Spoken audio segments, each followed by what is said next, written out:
Nih korban Pertamax 1, 2, 3, 4, 5, 6, 7. Mama Wih, pertama apa ini? Campur cair nih. bahaya. Eh, Kalau diangkam baru ke atas sebentar ini. Diangkam itu. Tidak bisa naik mobil normal kalau bu. Kenapa bisa ini? Membakar ini. Nggak ditarik sama ini. Pertama hasil kurasan nih. Ini terang nih. Nah, ini terang nih. Tuh bawahnya kayak ada lumpur. Kita goyang-goyang. Beberapa waktu lalu sempat heboh kasus di mana bengkel milik Eko Santoso menerima sejumlah keluhan sejumlah mobil yang tak kuat menanjak.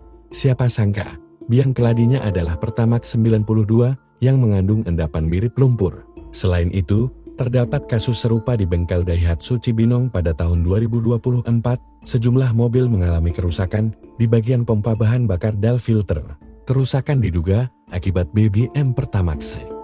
Pertamina Patraniaga kemudian mengecek kualitas Pertamax. Disebutkan bahwa mobil yang bermasalah hanya terjadi pada jenis mobil tertentu. Penemuan mengejutkan ini memunculkan indikasi sistem penyimpanan BBM di sejumlah SPBU. Lalu adakah kaitannya dengan kasus pengelolaan minyak mentah di Pertamina? Sebelumnya Kejaksaan Agung menetapkan 7 tersangka kasus korupsi pengelolaan BBM. Pelaku menyulap BBM RON 90 menjadi RON 92. Praktik licik ini dijalankan selama 5 tahun, dari tahun 2018 sampai tahun 2023, hingga merugikan negara 193,7 triliun rupiah. Direktur Penyidikan Jampitsus Abdul Kohar mengungkap bahwa perusahaan mencampur Pertamax dan Pertalite yang dijual seharga Pertamax. Bahwa tadi memang disampaikan tidak ada blending, ya, RON tidak berubah, tetapi yang disampaikan ketika bahan bakar itu, anggaplah tadi RON berapa disampaikan 92 ya, dicampur dengan zat adiktif dan pewarna, maka tidak akan merubah RON. Coba kalau saya salah dikoreksi ya. Saya dengar seperti itu. Tetapi penyidik menemukan tidak seperti itu. Ada RON 90 atau di bawahnya ya 88 di blending dengan RON 92. Jadi RON dengan RON. Tadi kan tidak seperti itu. Klaim Pertamina Pertamax bukan penyebab kerusakan. Kasus 2024 itu kemudian diuji, hasilnya Pertamax bukan penyebab kerusakan kendaraan yang dilaporkan. Kemungkinan ada kandungan dari lapisan anti karat pada bagian dinding tangki BBM mobil yang larut setelah diisi Pertamax dan membentuk endapan. Pertamina menekankan komitmen perusahaan dalam menyediakan BBM berkualitas premium untuk masyarakat Indonesia.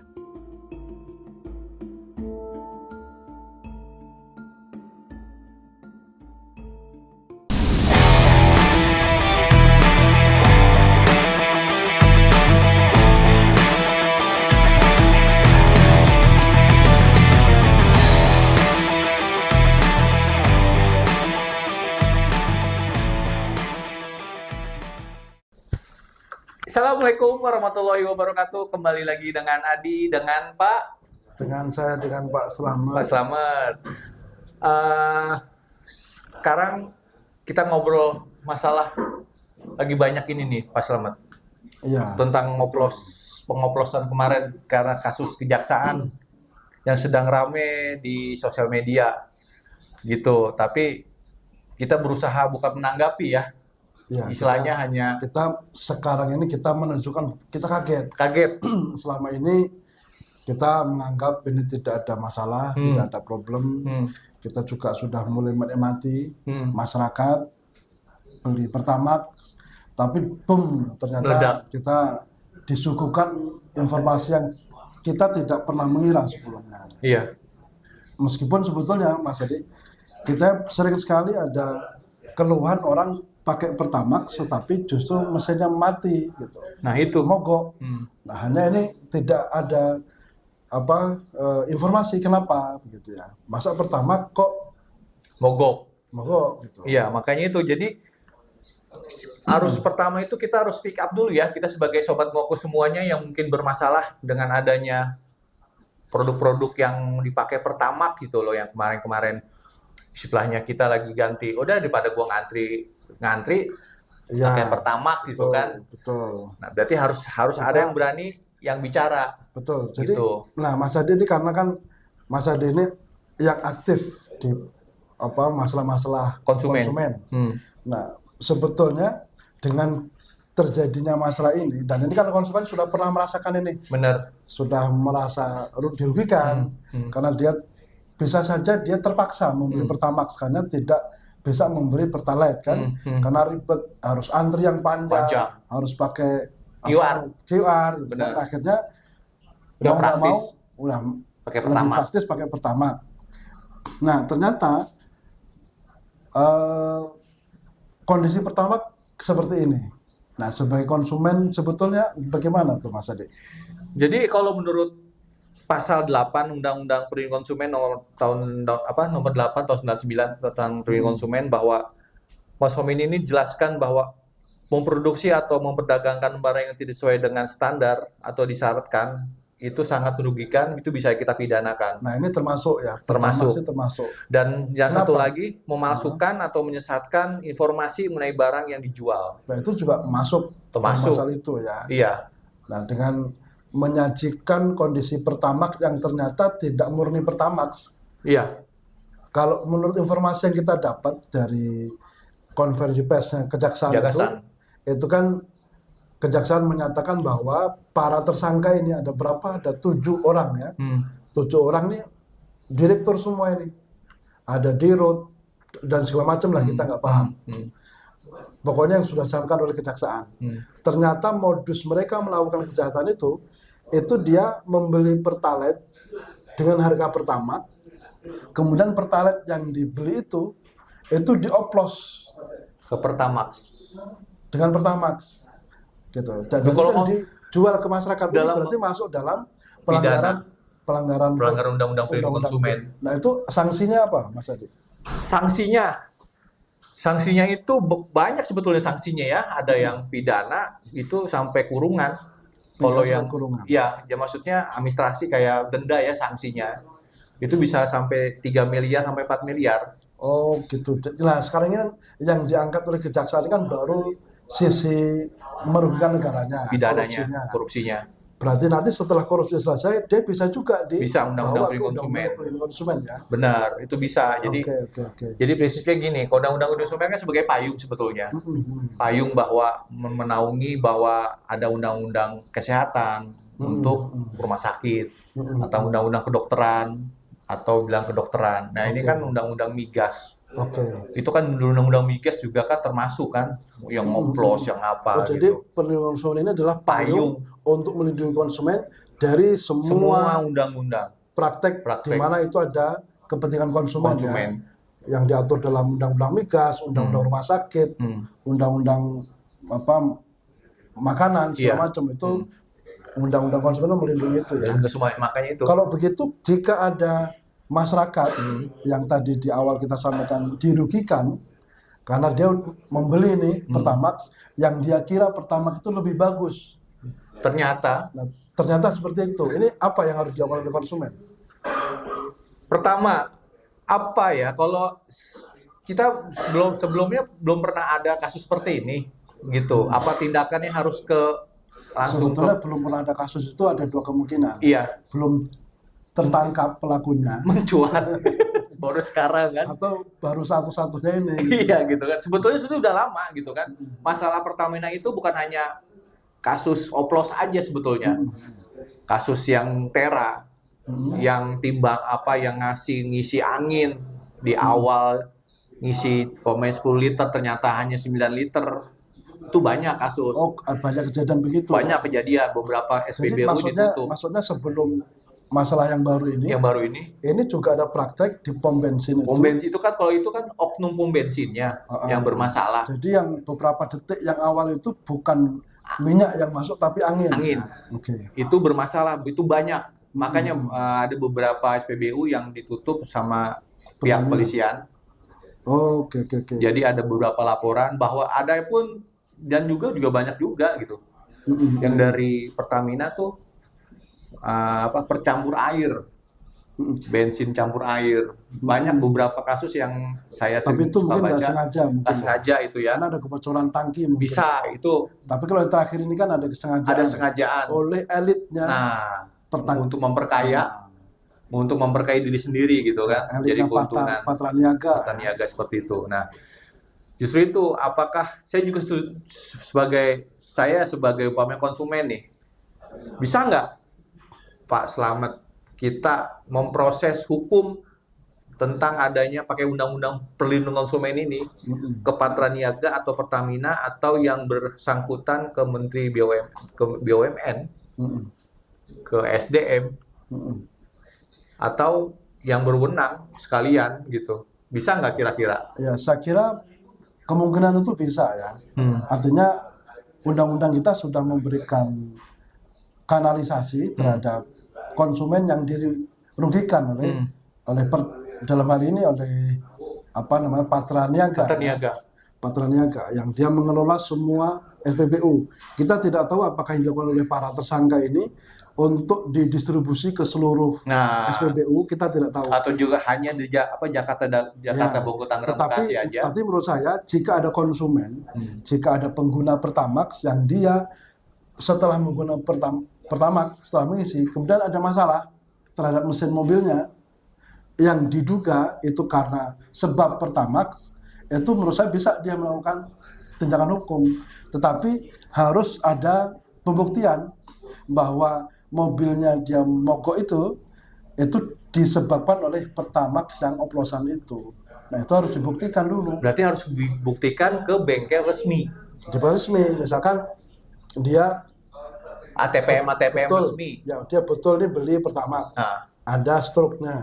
Kapan dia beli, berapa jumlahnya, berapa harganya. Setelah beli, ternyata berbet-berbet ini mobil mesinnya sampai mogok gitu ya. Nah, kemudian dia harus bawa ke bengkel resmi sehingga bengkel tersebut tadi bisa memberikan opini, bisa memberikan keterangan bahwa mogoknya mobil dia itu tersebab karena bahan bakar yang tidak sesuai. Nah, itu kalau konsumen ada yang mengalami hal seperti itu, saya kira bisa dia menuntut. Apalagi undang-undang konsumen yang tadi Mas Adi sampaikan itu sudah jelas itu mengatur ya. Jadi sebetulnya gini Pak, umpamanya boleh lah, itu kan sudah berjalan dari tahun 2018 nggak salah ya, yang kemarin tangkap sama Pak. Jadi operasi dia tuh sudah lama. Ternyata efeknya baru sekarang. Nah, gimana konsumen situ udah lama tapi bingung gitu loh, nggak ada kata bilang Pak Slamet bilang tadi bahwa tidak ada stroke, tidak ada ininya, tapi efeknya itu sekarang mobilnya tuh rusak gitu loh. Soalnya banyak di TikTok yang ada di sosial media pun berseliweran tuh bahwa ATPM bahwa keluhkan kita udah ngisi Pertamax tapi kok mesinnya berebet, banyak kayak gitu. Nah, bisa nggak itu Pak Slamet istilahnya kalau kita secara legal standingnya gitu ya, apa kalau secara perorangan kan mungkin agak susah, kalau class action tanpa ada itu gimana Pak? Ya, saya kira memang harus ada bukti, itu penting ya. Nah, bukti bahwa dia itu pengguna Pertamax. Bukti pengguna Pertamax apa? Dia beli Pertamax. Bukti beli apa? Ya dia ada stroke itu. Minimal itu. Atau setidaknya dia punya riwayat. Ya, dia bisa buktikan dengan saksi bahwa dia kalau ngisi bensin, ngisi minyak itu selalu Pertamax. Ada saksi. Setidaknya itu kalau dia rutin ya, itu kan pasti begitu mengisi pasti Pertamax. Itu pasti ada saksi lah ya yang melihat. Kalau ada struk pembelian itu akan lebih bagus lagi. Dan kedua, bisa saja struk yang lama hilang, tetapi beli struk yang baru, gitu. Bisa ya. Yang penting kan dia punya bukti bahwa ini ada. Pernah bahwa ada transaksi di situ. Pertamax itu. Kemudian dibawa ke bengkel. Nah, kalau yang Mas Haji tadi sebut kan ada itu pemilik mobil yang di TikTok itu saya pernah lihat juga itu kan kejadian di bengkel tuh. Iya, banyak. Beberapa pemilik mobil mogok sedang diperbaiki oleh bengkel, Sampai tangki-tangki itu tangki keluarin, dibuka, buka. dan si bengkel itu juga menyatakan, oh ini Pertamax ini. Hmm. Itu bisa jadi saksi dia. Itu bisa ya. Bisa Makanya jadi saksi. berarti kita harus berani speak up nih, Pak. Harus. Jangan Jadi- hanya diam. Jadi apalagi kalau ini ternyata korbannya itu banyak, maka saya kira tidak menutup kemungkinan untuk mengajukan legal gugatan kelas tadi, Class action. class action itu dimungkinkan untuk begitu. Sepanjang ini sudah mewakili banyak orang dan kita bisa mengajukan gugatan perwakilan kelas tadi. Jadi harus ada yang berani ngomong. Iya, kalau kita Mas Adi sebagai lembaga konsumen ya kita nggak bisa apa-apa kalau tidak ada orang yang ngadu ke Mas Adi, gitu kan? Gitu. Kita ini hanya bisa, kecuali kalau Mas Adi sendiri mengalami gitu ya, Oh iya. mengalami, ya tuh Mas Adi bisa mengadu kepada diri. Kebetulan saya pun nggak pernah sih ngisi ke Pertamina gitu. Berarti ini bersyukur Iya. atau gimana nih? Dengan kondisi pertama. saya terus terang selama pakai motor atau kendaraan ya nggak pernah ngisi pakai Pertamina. Soalnya saya ngerasain itu. Kalau saya ngisi Pertamina, Wah ini berarti feeling itu main. nasionalismenya gimana? Dia bilang dulu ya, mending kabur ya, kayak seperti kabur aja dulu. Ya, makanya kita Jadi serba dipersoalkan. salah gitu. Kita dipersoalkan nasionalismenya, tetapi elit-elit yang mengelola Iya. ya, seperti itu. Jadi lebih baik, istilahnya kan saya mikir, ini kok tarikan yang kempes gitu kan, beredet gitu kalau digas. Akhirnya udah saya beralih lagi yang sekarang orang tuh sekarang lebih make Produk yang itu produk ya. yang dari luar gitu kan. Itu nggak ada masalah. Justru enak-enaknya sampai sekarang gitu. Berarti ini harusnya jadi pelajaran ya buat Pertamina, buat Patraniaga, ya harus lakukan tata kelola yang baik untuk mempertahankan loyalitas dari masyarakat Iya, benar. agar pakai produk dari Dalam negeri. Nah, jadi intinya bahwa kita sekarang harus berani ngomong ya Pak. Ya, Speak up. Jangan hanya udahlah gua ke bengkel gitu. Nanti juga kan mobil ini gue jual. Itu jangan sampai gitu. Itu udah kerugian udah sampai hampir 200 triliun loh. Dari perjalanan dia ke belakang sampai sekarang itu hampir 200 triliun. Apakah kita sebagai warga negara mau diem aja nih? enggak yang disamakan sama kejaksaan itu 197 Iya, hampir kan. miliar itu 1 bulan atau 1 tahun? Sekumpul segitu, sepanjang. Enggak, kan ada yang ingat nggak? Jadi kejaksaan itu dia mengatakan 193 miliar. Itu kalau nggak itu sebulan atau Iya. setahun. Nah, Dikali sampai 2018 gitu. iya. Itu kalau dihitung terus berapa tadi? Kalau itu kurang tahu juga deh. Hampir mungkin lebih kali ya kalau seperti itu hampir sampai 100 triliun kali ya, Ya, lebih kali ya. Jadi makanya ini kan kerugian ini kan luar biasa gitu loh Pak ke konsumen. Nggak hanya sekarang aja bahwa kita dulu yang punya mobil gitu, apalagi mobil yang kelasnya tuh menengah gitu kan sangat rugi gitu akhirnya efeknya ke mesin pembakaran.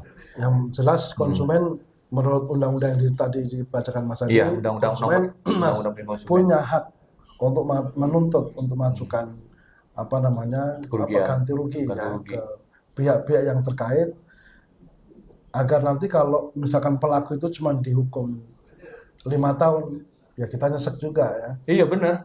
Dia diuntungkan sekian miliar Triliun bukan miliar lagi. triliun ya. Kemudian masyarakat dirugikan dengan selama ini dalam tanda petik ditipu ya, Secara diam-diam. secara diam-diam.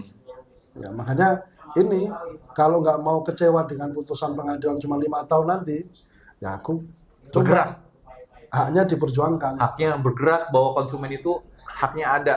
Iya. Apalagi ini benar-benar soal undang-undang perlindungan konsumen jadi biar lebih bermasyarakat gitu. Betul. Kan selama ini perlindungan undang-undang konsumen ini kan orang pada nggak tahu. Ya, setidaknya itu kita punya kesempatan untuk menguji apakah kita konsumen Pertamax yang dirugikan itu, yaitu kita bisa nggak menuntut ke Patraniaga.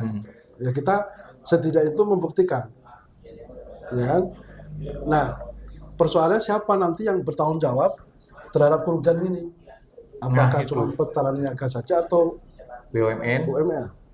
atau Kementerian Migas Ya, di bawahnya. Nah, soalnya di dalam pasal 82 Undang-Undang Perlindungan Konsumen, pelaku usaha yang terbukti melakukan pelanggaran dapat dikenakan pidana maksimal 5 tahun atau denda maksimal 2 miliar. Selain itu, tindakan ini juga dikategorikan sebagai kejahatan migas. Sebagaimana diatur Undang-Undang Nomor 22 Tahun 2001 tentang minyak dan gas bumi dengan ancaman sanksi yang lebih berat. tuh efeknya ya. Efek dari perbuatan segelintir orang itu Iya, benar. itu masyarakat yang dirugikan itu bisa menuntut bukan hanya kepada pelaku itu, tetapi kepada patra niaganya, kemudian kepada Menteri BUMN yang selama ini ya pemegang saham terbesarnya ya negara. Ya BUMN. Dan selain itu, kita mendorong nih Pak, ke masyarakat untuk lebih waspada praktek ilegal dan segera melaporkan dugaan pengoplosan BBM kepada otoritas terkait.